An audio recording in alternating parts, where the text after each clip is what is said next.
Kama ulaji wako wa kila siku ndio huu, yaani kama mtindo wako wa maisha na ulaji wako unazunguka katika vyakula hivi kila siku, jiandae, wewe ni mgonjwa wa kisukari mtarajiwa.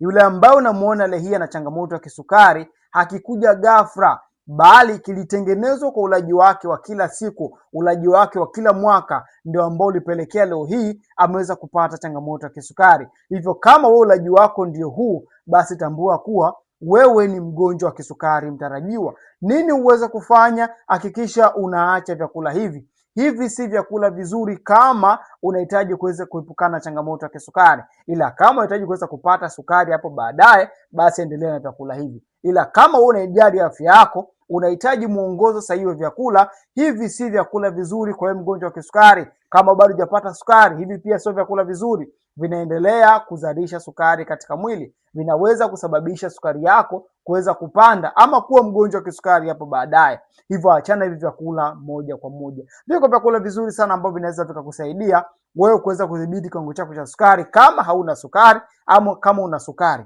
Kama unahitaji kuweza kupata mwongozo huo, hebu comment hapo chini, tupe mwongozo ama nipe mwongozo, nitakusaidia kutokea hapo kukupe vyakula ambavyo ni sahihi vya kuweza kuepukana na changamoto ya kisukari. Ila kama ni mgonjwa wa kisukari, inabidi tuweze kuanza program moja kwa moja ya matibabu ambayo ni asilia pamoja na vyakula ambavyo vitaenda kusaidia wewe kuweza kudhibiti kiwango chako cha sukari moja kwa moja. Hakikisha tafuta leo kupitia namba ambayo iko bio ili tuweze kukusaidia.